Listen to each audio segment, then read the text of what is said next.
జరిగినాయి, గోమరణాలు జరిగినాయి అని చెప్పి ఒక కొత్త అసత్య ప్రచారానికి కరుణాకర్ రెడ్డి గారు దిగుతూ ఉన్నారు. ఈరోజు ప్రపంచవ్యాప్తంగా కోట్లాది మంది భక్తుల మనోభావాల్ని దెబ్బతీసే విధంగా ఇటువంటి తప్పుడు ప్రచారాలు చేయడానికి మరి కరుణాకర్ రెడ్డి గారు ప్రయత్నం చేస్తున్నారని చెప్పి ఖచ్చితంగా మనం అందరం కూడా చెప్పొచ్చు.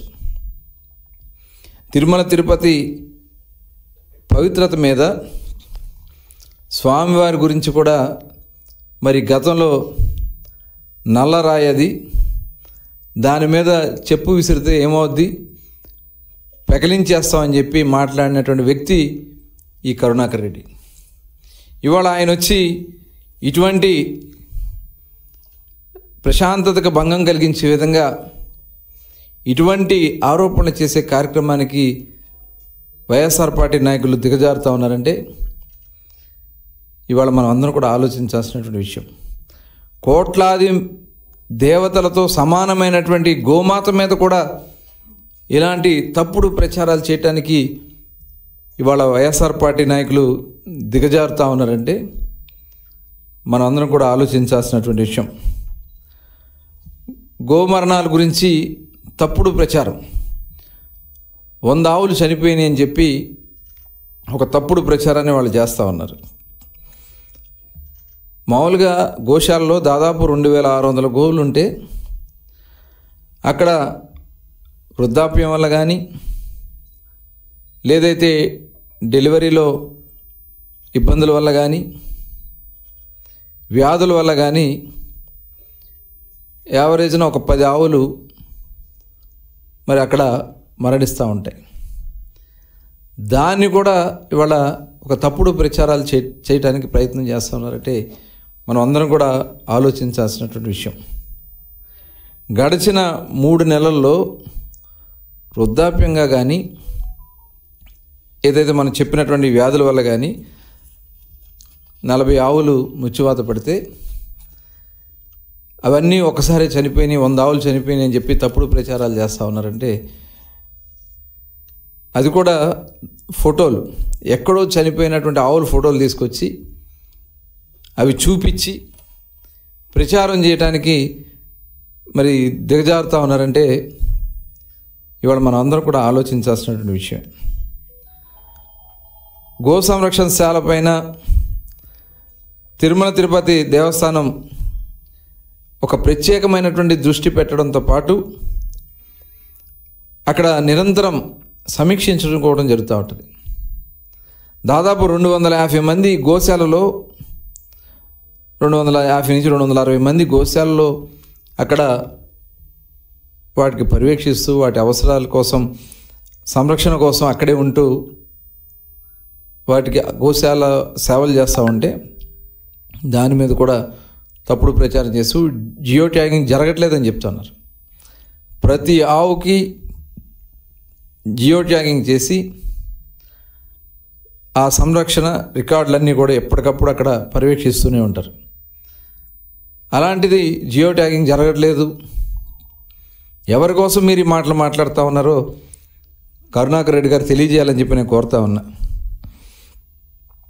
గత ప్రభుత్వం కన్నా కూడా ఇప్పుడు అధునాతనమైనటువంటి అక్కడ సదుపాయాలు ఏర్పాటు చేసి నిరంతరం గోవుల్ని సంరక్షిస్తూ ప్రతిరోజు శుభ్రపరచడం, బ్లీచింగ్ చల్లడం ఇలాంటి ఆ కార్యక్రమాలన్నీ కూడా చేస్తూ ఉంటే అక్కడ శుభ్రత లేదని చెప్పి తప్పుడు ప్రచారం చేస్తూ ఉంటే ఇది చాలా దుర్మార్గమైనటువంటి చర్య. నిజంగా పోస్ట్ మార్టం చేయట్లేదని చెప్పి మాట్లాడుతూ ఉన్నారంటే ఏదన్నా వేరే రకాలుగా చనిపోయినట్టయితే అప్పుడు వాటికి పోస్ట్ మార్టం చేస్తారు. సహజ మరణాలకి పోస్ట్ మార్టం ఎందుకు చేస్తారు? వృద్ధాప్యంతో చనిపోయినటువంటి ఆవులకి.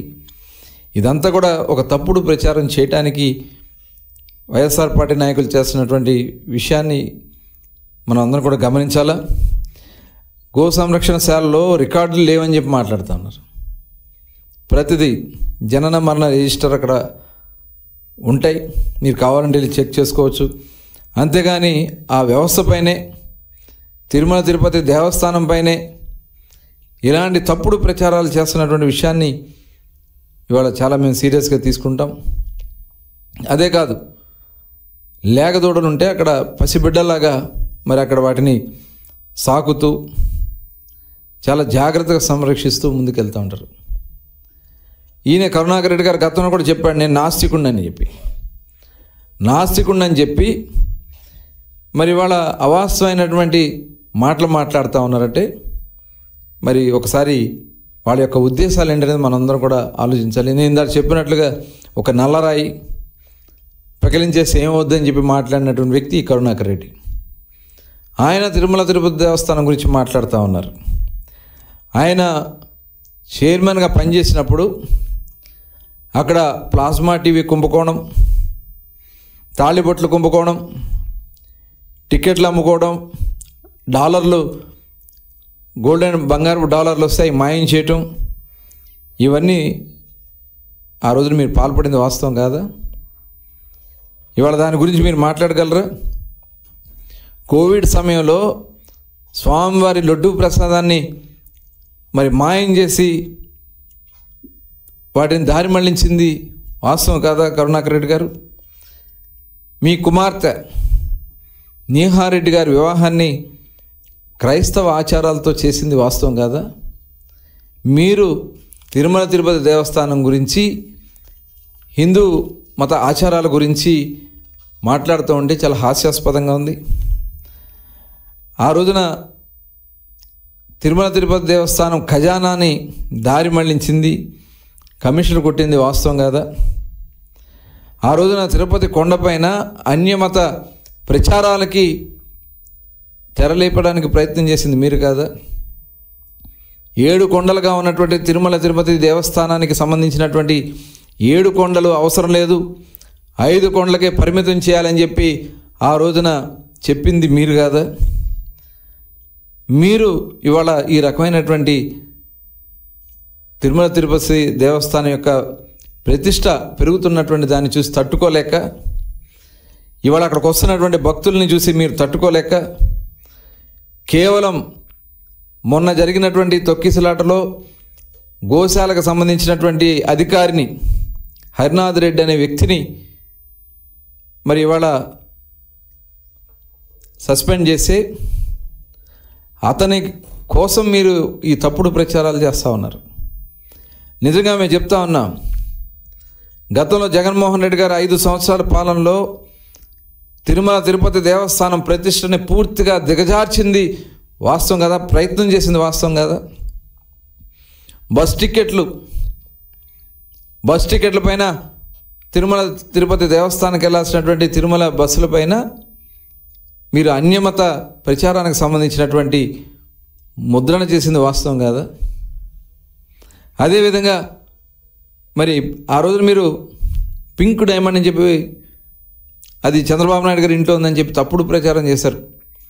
అంటే తిరుమల తిరుపతి దేవస్థానాన్ని ప్రతిష్టను దిగజార్చడానికి మీరు చేసినటువంటి ప్రయత్నాలు, అలాగే పోర్టులో అనధికార తవ్వకాలు జరిగినాయి, అక్కడి నుంచి నిధులు చంద్రబాబు గారు తీసుకెళ్లారని చెప్పి తప్పుడు ప్రచారాలు చేశారు గతంలో. ఇవన్నీ మరి గతంలో మీ వాళ్ళే మళ్ళీ అదేం లేదు, అక్కడేం జరగలేదని చెప్పి మీ వాళ్ళే చెప్పింది వాస్తవం కదా. ఇవాళ మొట్టమొదటి నుంచి తిరుమల తిరుపతి దేవస్థానం యొక్క ప్రతిష్ట గురించి పాటుపడినటువంటి పార్టీ తెలుగుదేశం పార్టీ. ఆనాడు అన్న నందమూరి తారక రామారావు గారు